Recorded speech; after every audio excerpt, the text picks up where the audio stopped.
I was ashamed of using my husband's credit card because I had never used the credit card of someone else. We have to be very careful with the money. It doesn't come like this. It comes with a lot of work.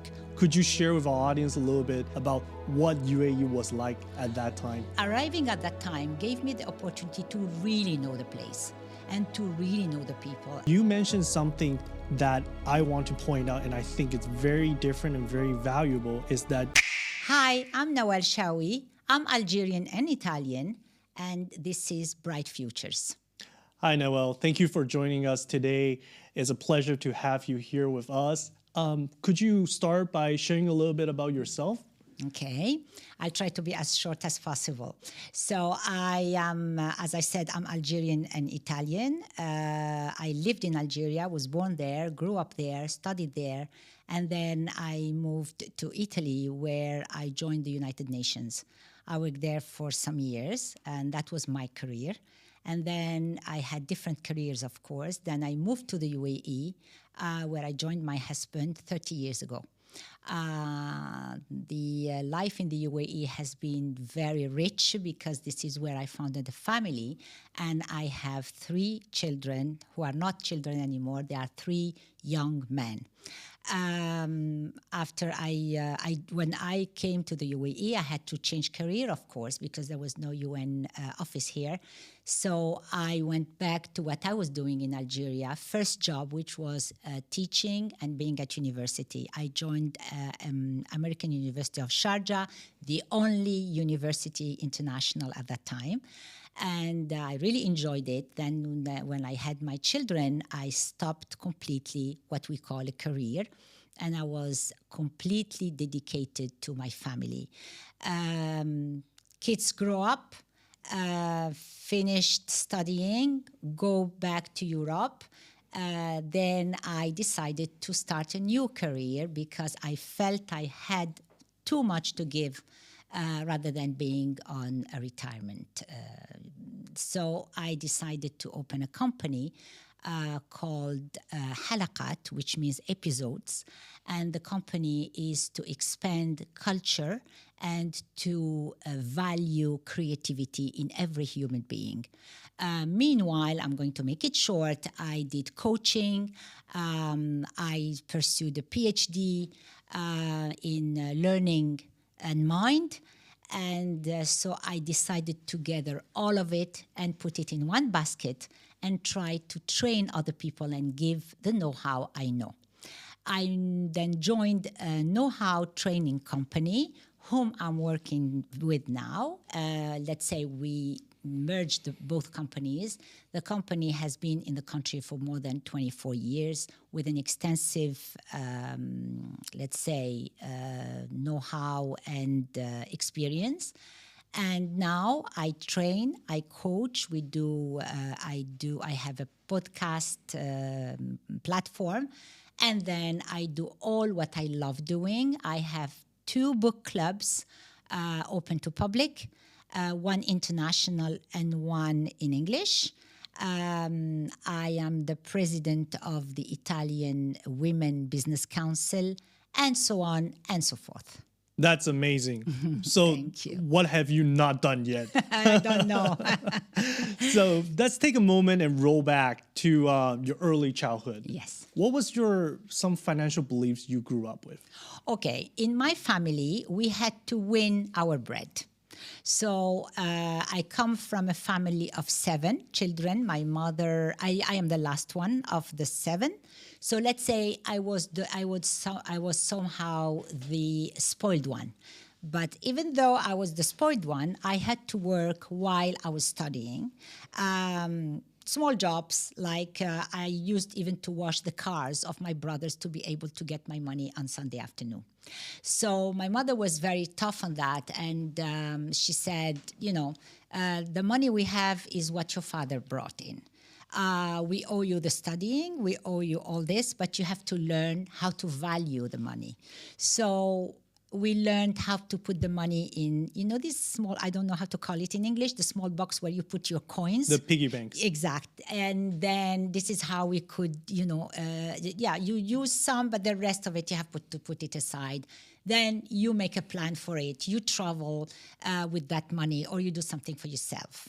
I must say this worked very well because I could manage while I was studying at university to gather enough money to be able to go to the university in the US to do some 4 summer courses on peace education. Oh, wow. So I'm very proud of that way. So we were abroad that we have to be very careful with the money. It doesn't come like this. It comes with a lot of work, with a lot of sweat. So you have to be, valuing what you have in your pocket. So yes, this is it. So from the sound of it, you didn't grow up, you didn't come from a family of money. Well, no, my father was, had a good job. We were well off. We could afford, but then you had to still work to get what you, if you wanted to have money, extra. We had everything we needed, but there was nothing given for free. So at that point, what did success look like for you? Success at that time looked for me. For me, it was having a good job that would keep me, give me enough money and be at ease to not be anymore at all asking my family for a penny, which happened. So I felt I was at ease, and I didn't have to think of what about next month, what about next year. So I when I started working, I opened a saving account and I started saving money. And that was for us, for my family, and this is how I was abroad, it was our safe, let's say, safe corner, safe way of having enough money to be able to buy a house, to have your own place to live, and without depending on anyone. And that was how I was abroad. Saving was a big Saving part. was a very big, important. And don't keep your money the way it is. Invest it in land. Oh, why land? I don't know.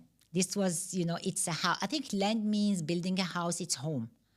So that was the safest. We didn't have at that time, these banks, and I was born in '65. Algeria was just coming out of a war against colonization. So money and safety was very important at that time. I understand. And at what age did you move abroad? I moved abroad when I finished my studies. I did my BA, and then I did my master in English literature. So I started working in Algeria, and in the 90s, there was a bit of a turmoil, political turmoil, and things were getting not easy. So this is the time where I was traveling to the US for my peace education programs. And on my way back, I had to stop somewhere in Europe. There were no direct flights. And by chance, I never applied for a job. By chance, I went to the UN headquarters to visit, and they were looking for someone who was in training for a program that was going on for 3 months. I applied, and this is where I started working and having a super salary and having a bank account where I had my savings, where I could invest in some, bonds.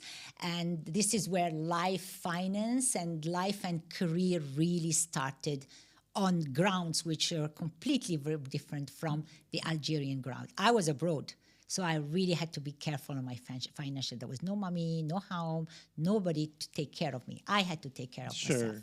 And where were you at this point? I was in Rome. You're in Rome. In Italy. Got it. Is that where you met your husband? Yes, this is where I met my husband. Okay. After excellent. some time. Yeah. After 9 years I spent in Rome. Oh, okay. Yeah. And what was your decision to move to Dubai? Oh, okay. Or UAE? I was, at that time I was moving around. I went to African countries. My last duty station was Iraq when it was after the war, and the situation was quite critical. It was for the program, Oil for Food program. So that was really tense and tough as a position. And then at that time, I had already met my husband. So I reached a point where I had a very good position. And then I had to decide, am I going to have a family, or am I going to continue a career and then forget about the family, even a husband? Because it's a tough job and you cannot go to these countries. They were all non-family duty stations. So my husband was here in the UAE, and well, I was so exhausted, and I was so, you can be the best in your career, but then there are some feelings that you can't, you can't ignore. And it was really hard for me to see the Iraqi families whom I was friend with. I speak Arabic, and I mix with the population, and I can't go a country without mixing with its own population. So I could hear the culture, and I felt those people. So then I said, there was some of the stuff which was against my values. So I think everything came together that was pushing me towards the direction of leaving.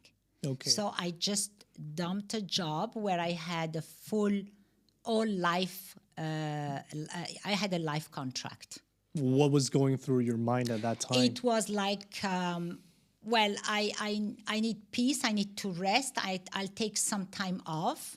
From the time off I've taken, it continued for 2 years. And then I said, I'm not coming back. I came to the UAE. Honestly, I was not keen to come to the UAE because I didn't know the region. I was completely ignorant as far as the region, the GCC was concerned. So I was scared, and I said, what am I going to do in a country, where there is no UN office, there is no other offices. So it was total ignorance. So this is a good thing. You learn from it. Never judge a place that you don't know. Sure. So so I arrived here, and first year was tough enough because I was used to being a career woman, and then all of a sudden I became the wife. And I didn't have a business card to give to people when we go to receptions, So I was like a bit proud of saying, I'm a housewife, right? And I had peace. I didn't want to talk about business. I wanted to meet people. And then from there, I started working. And then I got my first child. And then I forgot about working. And this is when I decided completely to shift from a career woman to a full-time wife and mother. Excellent. And I really enjoyed it. For those who are listening to our podcast right now, might have a hard time to imagine what UAE used to look like 30 years ago. Could you share with our audience a little bit about what UAE was like at that time? Well, UAE at that time was, let's call it was a small, tiny village where everybody knew everyone. The doors of the Emiratis were open. You could go inside, eat, have a cup of coffee, chat with its people, and leave. I found a very open people, very down to earth, very simple. But they were welcoming, and they were warm, and they were very happy when you approached them up to now, when you approach them and you are curious about the culture. I am an Arab, but my culture is completely different from this part of the world. So we always ended laughing, saying, you know what, for an Arab, you really don't look like an Arab. And I go, yeah, but then I started being very curious about,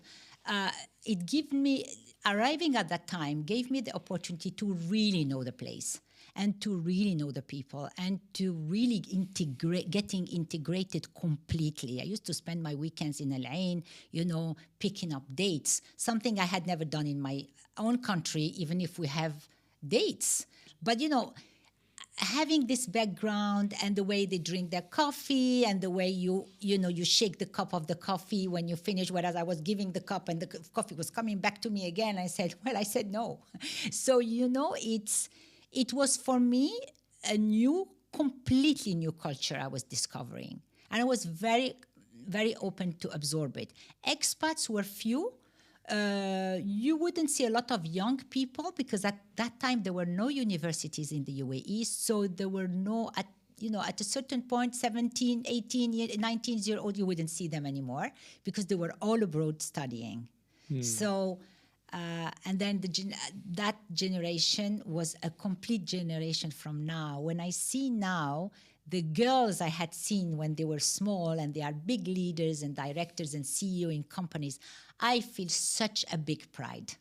I'm sure. Yeah. Yeah.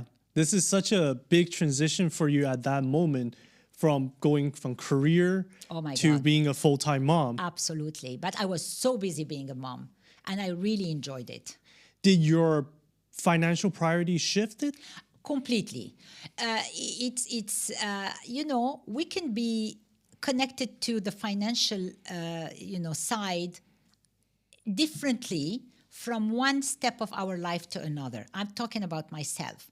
From a person who was waiting for her salary and counting and going to the bank regularly and seeing if I could, I managed, if I could put, my target, etc., to a mother, I had no income whatsoever. But I never agreed with my husband on that. We never talked about it. It came automatically because I mean, my children were born in a country which was neither my husband's nor mine. So I really wanted my kids to grasp my own culture and values and their dad's culture and values, being also open to the other nationalities and other traditions. So I had the choice. Either I go for a career, but then what? I might have children whom I wouldn't recognize. Who are they? Are they Algerian? Are they Italian? Do they know what we do? Do they know our food? Do they know our habits?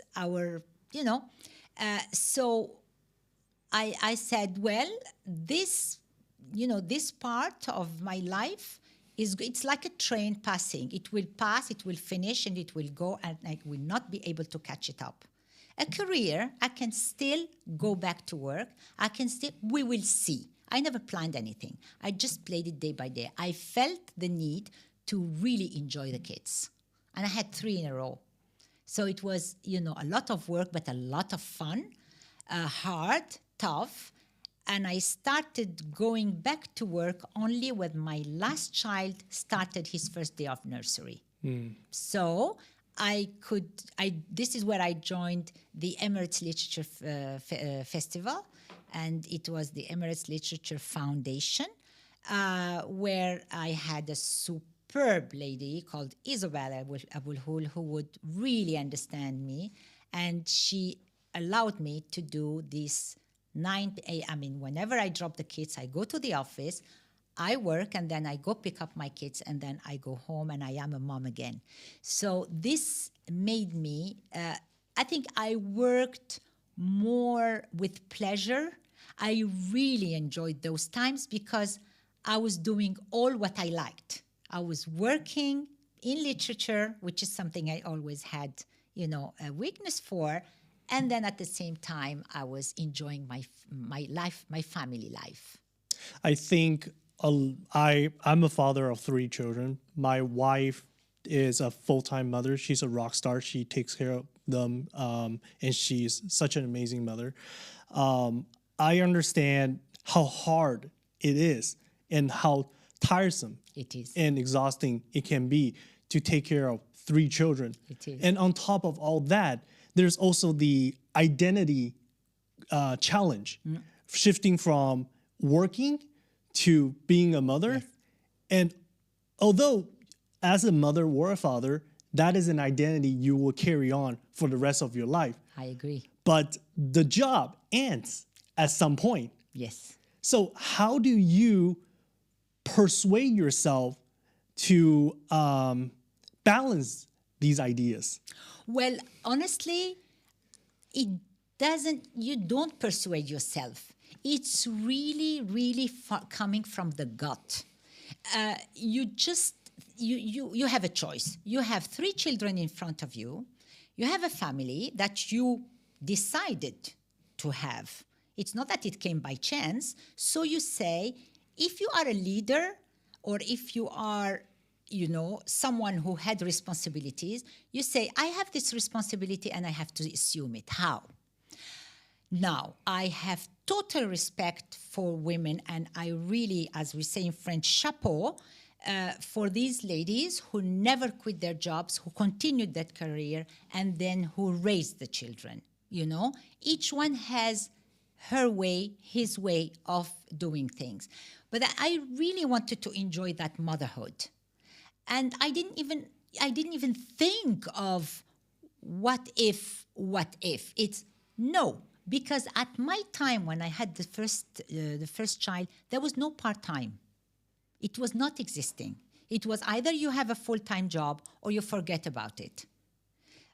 So I preferred enjoying, this motherhood time, enjoying myself, doing. I have plenty of things I love doing. I love reading. I love writing. So, I never in my life got bored, because there was so much satisfaction I was getting from my everyday life. Every single thing that one of my children learned or showed me that they learned, it was a huge satisfaction. You see so I always say, you seminate what you plant.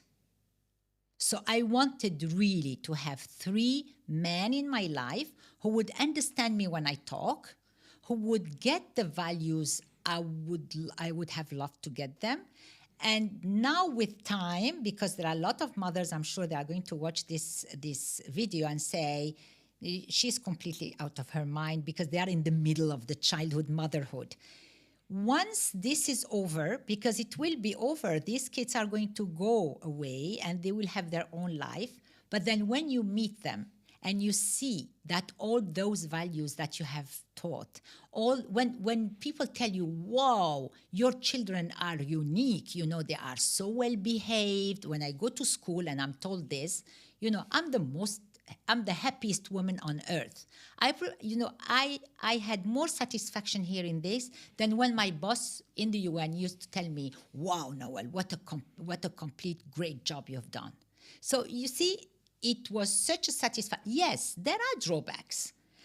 I was ashamed of using my husband's business credit card, because I had never used the credit card of someone else. He was my husband.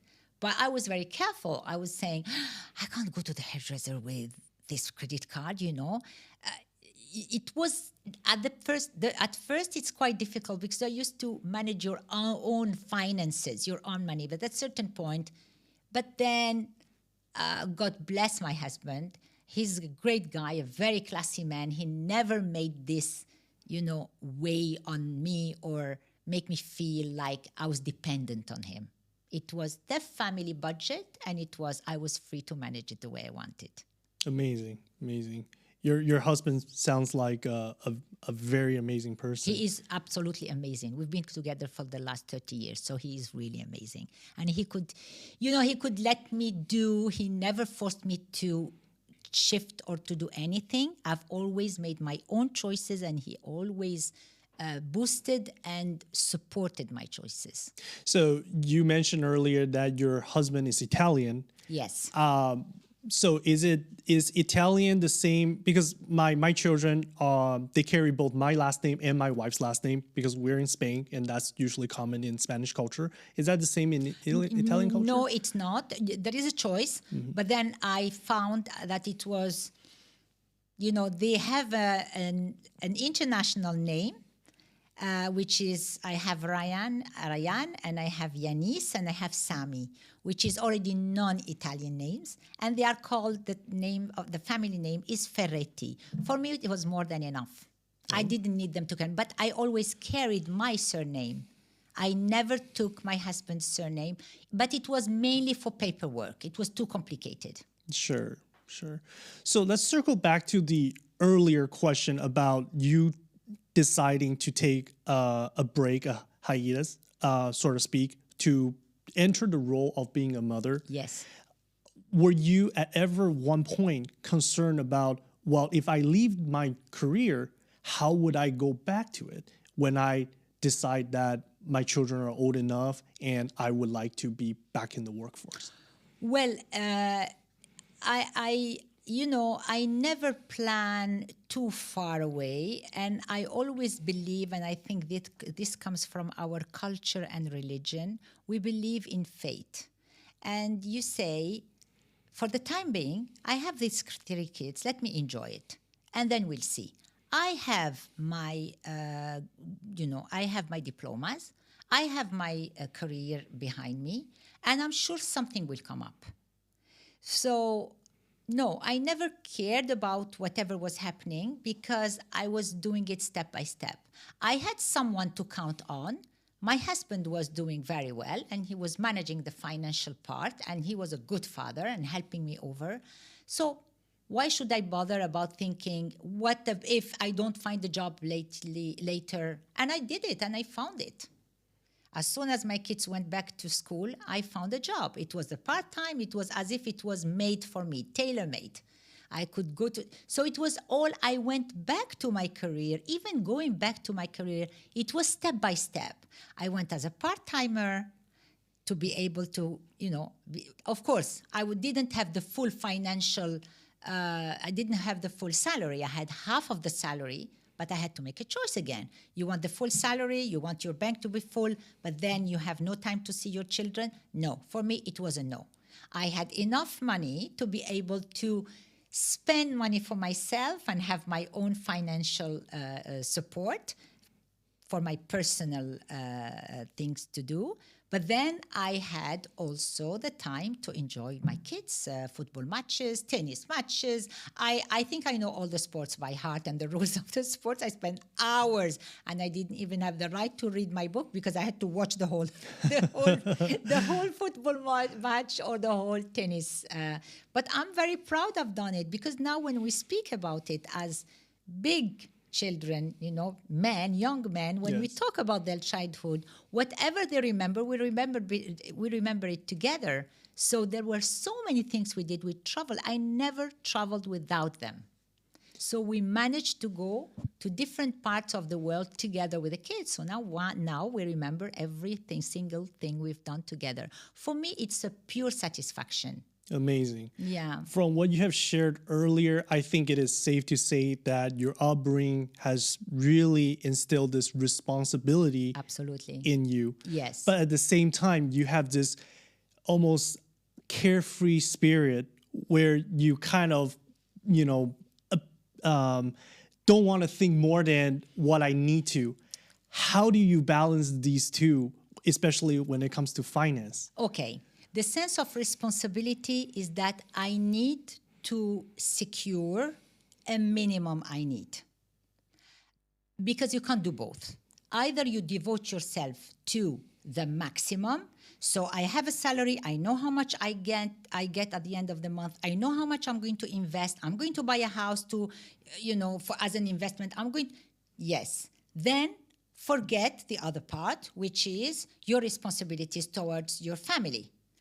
When I say responsibility towards the family is having time to devote to other things rather than your full-time job that brings you money. It's a choice, and I knew it was for a certain time. Time is always available for gaining money. Time to raise my children is not always there. I had that lapse of time, whether I take it or I leave it. And I could, as far as I could do, I didn't want to do it halfway. I did it full-time. Then when it is time, when they go to school, I did it part-time. So I had time to go back to my career and to my work. And then now that they are completely independent, I came back as a full-time businesswoman. You strike me as someone, and I said this earlier before our podcast, that someone who is very clear in your vision. Yeah. You have a very clear priority. Absolutely. And priority is so important. It is. In many different aspects of our lives, including finance. True. How do you have that conversation with your children? Well, my children, yes, this is a good question. I needed to, okay, my children know every step I've done in my life. I never told my children that I left my job because of them. I said I wanted to enjoy being with you, and I did it for myself, right? So the question is, whoa, mom, how could you be such a big boss in the UN and then you became a mother full stop? I said, well, I had 3 children. I had 3 investments that I had to assume, and I had really to make them grow. And you see, when they have parents, the children, they copy the parents. When they have parents who dedicated time for them, they will dedicate time for you. They will make you proud. They will make you happy because they know that you have dedicated a lot of time for them and a lot of energy and a lot of teaching. So, you have self-confident children. The self-confidence comes from my push every day when I go pick up at school and I listen to all the stories that happen during the day. Oh, mom, the teacher did this and this, and I'm not happy with it. So you go back and say, no, the teacher is the teacher. You have to obey to the rules, and the rules are the rules. So the teaching to make them grow up happens every second of their life. So it's, now the sense of the family, going during the summer to see the grandparents, staying with the grandparents, spending time with them. Now I don't need to go with them to Algeria or to Italy. They would go by themselves because you installed the habits, you installed the values. So if you have values and purpose in your life, your children and the people around you it is contagious. They are going to get it. Absolutely. As a father, I can attest to that. I always believe that if I want my children to be a certain way, I have to be the example for them. Absolutely. You are the role model. How do you have the money talk with them? The money? Sorry? Money talk. Okay. The best way to make them feel, we lived in the UAE. We're surrounded by people who don't talk about money. Money is to be spent, right? Sure.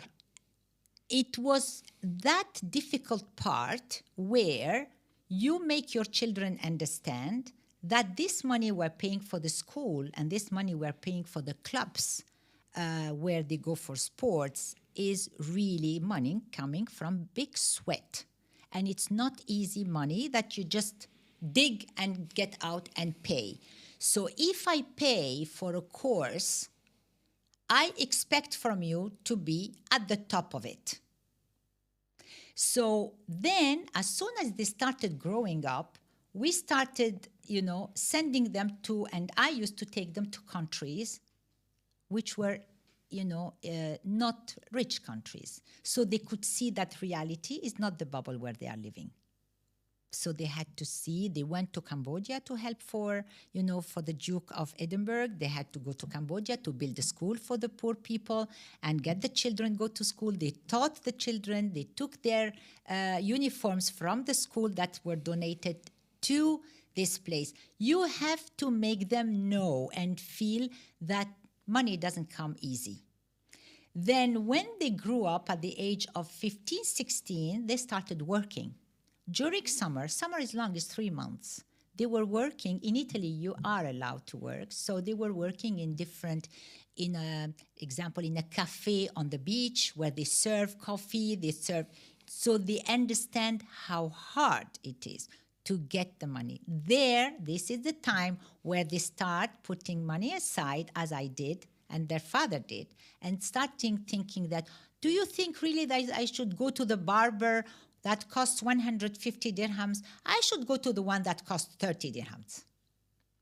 So this is how you teaching children, money is difficult to get, so you should not spend, no. You have a budget a month and you have to deal with the budget. You finish your budget in 2 weeks, you don't go out anymore. Absolutely. See? Absolutely. So you don't have to punish or no. Just give a budget. It's not like, how much do you need today? There you go. No, you have a budget that is going to pay for your entertainment. Deal with it. You want to go every day out and have a drink or whatever, do it. But then, if you finish your money, I'm not giving a penny more. I see a lot of parents that are interested in knowing how to teach their children to be financially responsible. But you mentioned something that I want to point out, and I think it's very different and very valuable, is that you taught them to give. Absolutely. And giving is such an undervalued virtue Yes. in our financial lives. Yes. It's not always about having more. And sometimes when we want to have more in our lives, we really have to give first. Absolutely agree with you. And then empathy. This is something that has to be taught from childhood. I'll give you just a small example, which is it's very touching because it's really, one day, one of my children came and he said, Mom, we're going to the camps to see the workers and we're bringing for them toothbrushes and toothpaste and blah, blah, blah. And, this kind of, and I go, why do you have to go to the camps? There are so many people in need around you that you see every day, but you don't even notice them. So he said, like who? I said, there is a guy standing at the gate every morning to check on your security, on your safety, that I see every morning you guys enter, nobody says good morning to him. Do you think he deserves a good morning and a thank you? That is already empathy, that is already giving. And I remember they were a group of, it was my boy with his friends, and they looked at me. When you fall from a cloud and you fall, like, what? And I said, yeah, just try, see. What does he need? Maybe he needs some drink, or maybe you need to share with him some water, or just a good morning and a smile. And this is what happened. So we don't need to do big. We need to just feel who you have around. No need to go for big projects, There are other people thinking of it. Just think of the people around you. Is respect a big conversation in your household? It is one of the primary values. Respect whoever. Thank you, please. And this is the motto in the house. Wow, amazing. I think respect is the baseline for everything. Absolutely. It avoids you a lot of situations. Yeah. Well, we're going to switch gear and have a more lighthearted, okay. Let's call it the rapid fire round. I where like that. I'm going to give you 2 words. Okay. And you are going to pick one out of the 2. You have to pick one. Some folks would pick both, and you're not allowed to do that. You have to pick one that matters the most to you or resonate with you the most. Fine. Okay? Shall I just pick it, or shall I explain what it is, why it is? Sure, you can explain it, but let's keep it maybe under very short. Yeah, very short. Okay, fine. Okay. Security or autonomy? Autonomy. Do you want to add? Yes. Autonomy gives you security. Oh, that's an interesting way If to you look are at it. autonomous, then you secure parts of your life. If you are not autonomous, how can you feel secure? Do you think when you depend on the others, you feel secure? I don't. That's a great answer. Guidance or opportunities? Opportunities. Opportunities teach you a lot of things. When you know how to grab the opportunity and you go for it, then guidance would be a plus. But your gut guides you. Wealth or network? Network. The network is your wealth. You can have the huge wealth, but if you have zero network, tell me how your wealth is going to grow. Profit or purpose? Purpose. If you have purpose, you get profit. Purpose is the number one value of your life. You have to know where you are going and how you are going and in what situation you are. So purpose is super important. Growth or balance? Balance. If you have balance, growth comes automatically. If you think of growth, but it's a growth which is rapid, which is with no direction, no. And finally, give or take? You give. When you give, the satisfaction is huge. And it is much more than taking. Then what you give, whatever you give, you will take automatically from another thing. I am not surprised at all the answers you provided based on the conversation we already have. I think these answers really reflect you as a person, your values and perspective, and you gave excellent explanations. And I think it gives our audiences a lot of things to think about. Yeah. So let's circle back to the point where you have your last child, your son, is in college, yes. And you have decided to come back to the UAE full time. Come back to the UAE for full time. What was that like? Well, it's funny enough because everybody was speaking about the empty nest. I didn't feel the empty nest because I accompanied my children to Europe to study. I took them home to Italy. So already I was feeling like they are at home, right? I stayed with them until they got used to, until the little one went to college. So that was very important to me because I wanted to feel that they are safe and they are already on track. So I was commuting at that time between Italy and here, but based in Italy with the boys. Then I came back here, and to tell you the truth, the first month I was I was very busy in Italy because this is where I started my PhD. So I was studying at the same time with my boys, and then I was writing. So yeah, this is when I wrote my 2 books. So when I came back, I said it was as if I had come to Dubai for the first time. But I never thought, I am with no family. I was very happy to come back and be with my husband again, full time. Then I said, what to do now? Shall I go back to work, to the same job? I don't like going back to the same jobs because then you evolve in time. You learn new things. You want to try new things.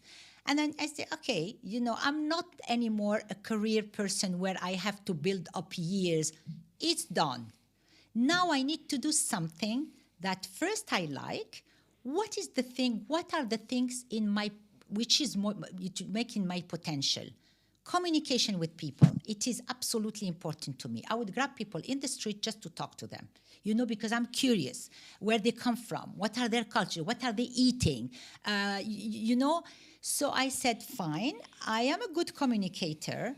I love people. I love looking at people and understanding the inside of the person, not how they look, but what is the potential of that person and what can I learn from that person and what can I give? So I said, well, I have all this plus the experience I had. I'd rather start training. So I had taken a coaching course, etc., etc. So I said, okay, I'm not ready because I want to travel anytime I want to see first my families, who are now one in Italy and one in Algeria. And I need my time also for myself. So the best thing is to settle my own business. So this is how I opened my it was my first business. I opened the business, and this is how I decided to start training, corporate training mainly, because while I was working, there were a lot of things I could see, and I could, a lot of young professionals would come to you and say, I'm scared. I have to go to a meeting, but I don't know if I will be able to explain it properly. Or do you think they're going to understand? So there were these things. Or you have people who are coming right from university, but They have absolutely no clue of how it is to be working in a multinational company. And then they're just put in there, and then you have to make it. So it's a lot of stress. So I said, let me work on the human side. There are a lot of people teaching, how to become a leader, how to be. No, I want to work exactly on the emotional intelligence that is really rare that people recognize that. You can be the best CEO, you can be the best president of a company, but if you don't understand the people you have with you working and you don't have that minimum of emotional intelligence, forget it. Do you think EQ can be taught? Absolutely, yes. It has to be. I think it has to be part of the curriculum. It has to be integrated at least at the level of university. When you send the people doing an internship, it's not enough. They go, they work, but they don't. It depends. If they are lucky, they have the people who teach them, but they teach them, they know how to grab their own their potential. Don't teach me what you know.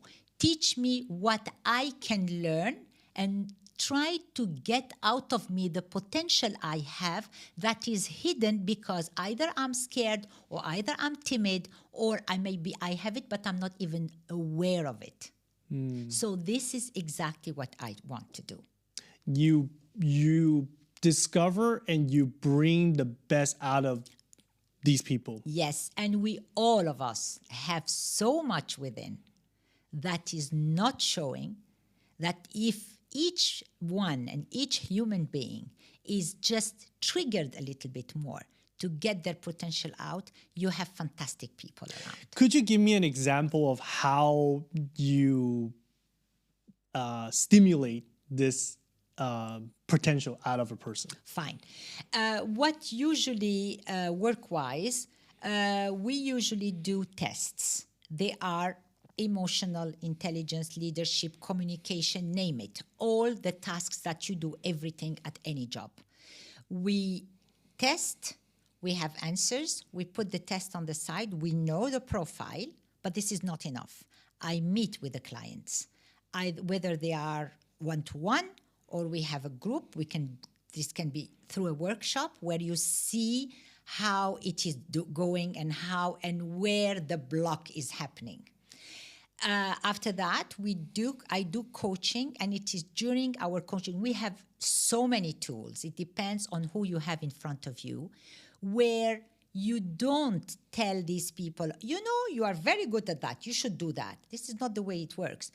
That person should come out with what we call the aha moment, where you are talking, they are talking about themselves, and then all of a sudden they say, oh, it's true. I can do that.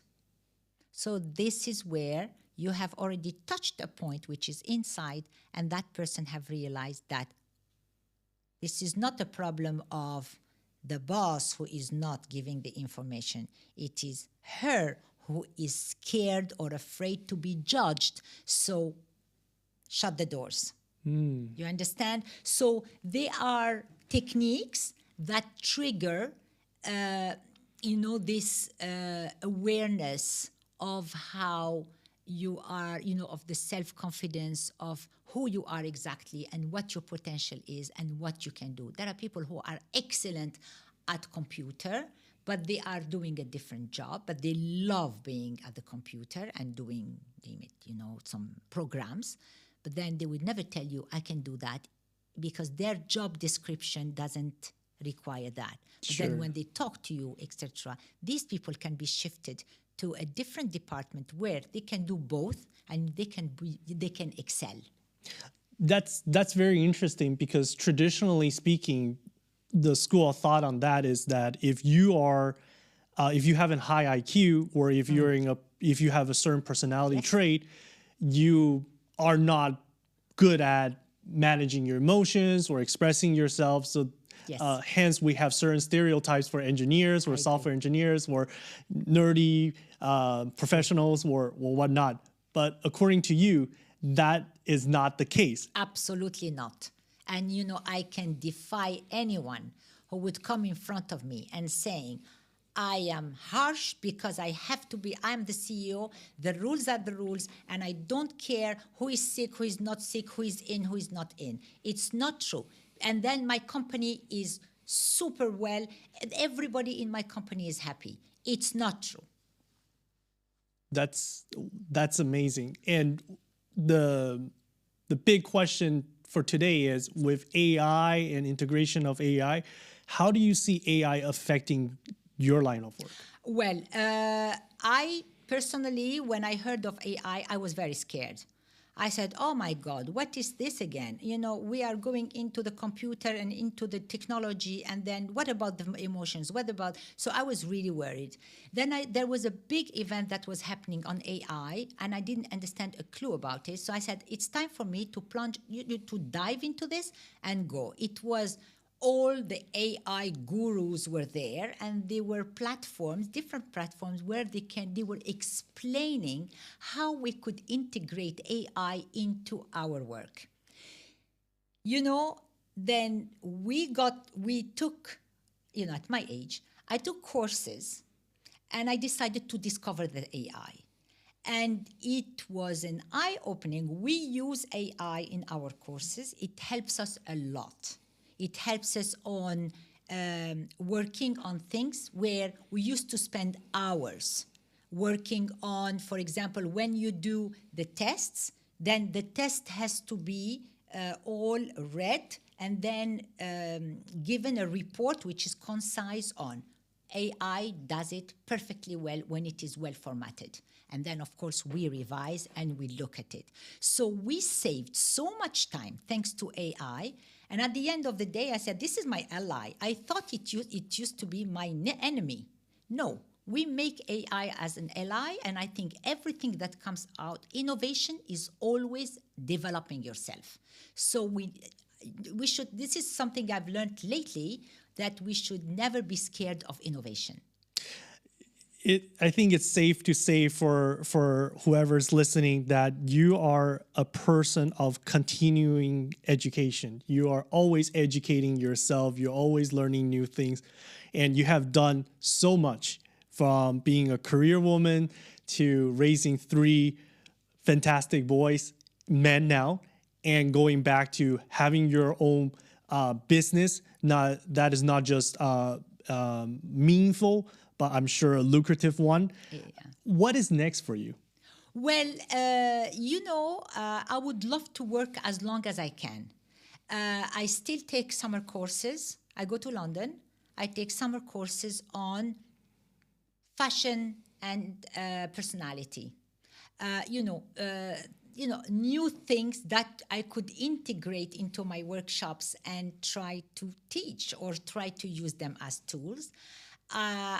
As much as I have time and I have the capacity, the physical and the mental capacity to be learning further, doing my research, continuing to work, I will continue forever. Because it's a job that makes me meet people, have fun, at the same time learn from them, and then see them flourish. For me, this is the big satisfaction. So, I would work as much as I can and as long as I can. And I will definitely enjoy every single moment during my days. Do you have a legacy you would like to leave behind?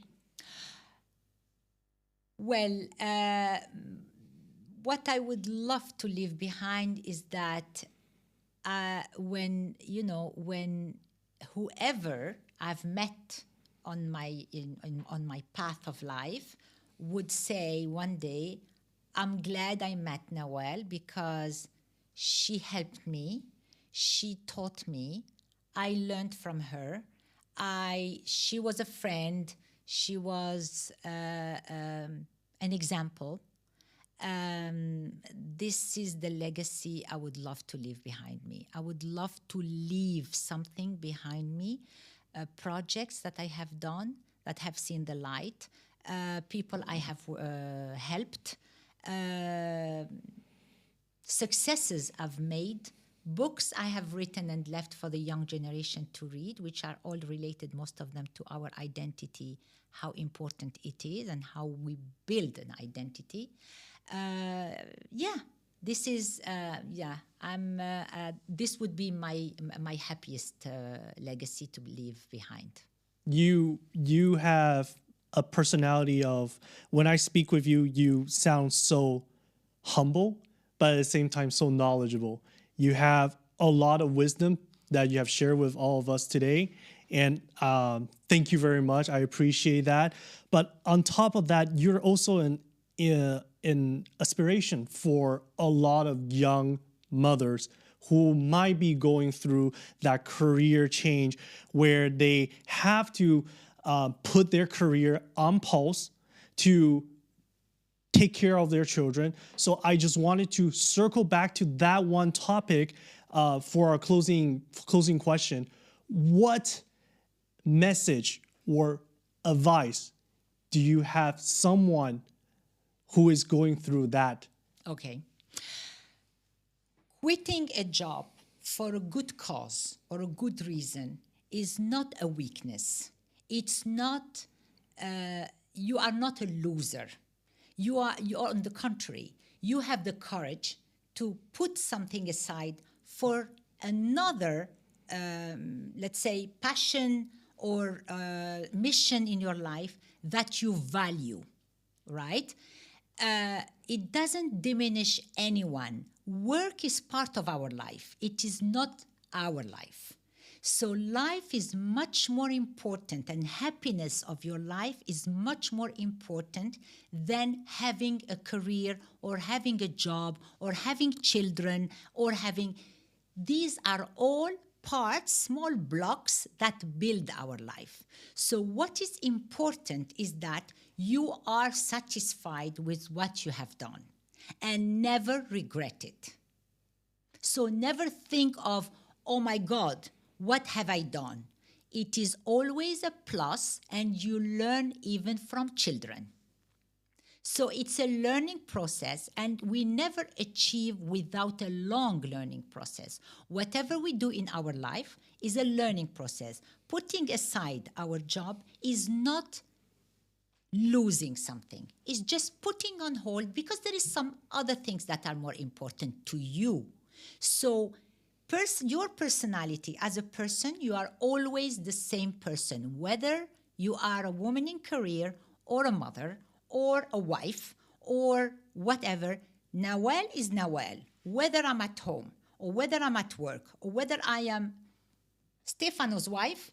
I'm always Naouel, the same person with the same values, with the same strength, and with the same self-confidence. Naouel, thank you very much. Thanks to you. Thank you for giving me this opportunity. It's been such a pleasure. Thank you. Thank you for joining us. Thanks for watching. If you found this conversation valuable, like the video and subscribe to the channel. And be sure to check out our other videos for more inspiring conversations and practical insights.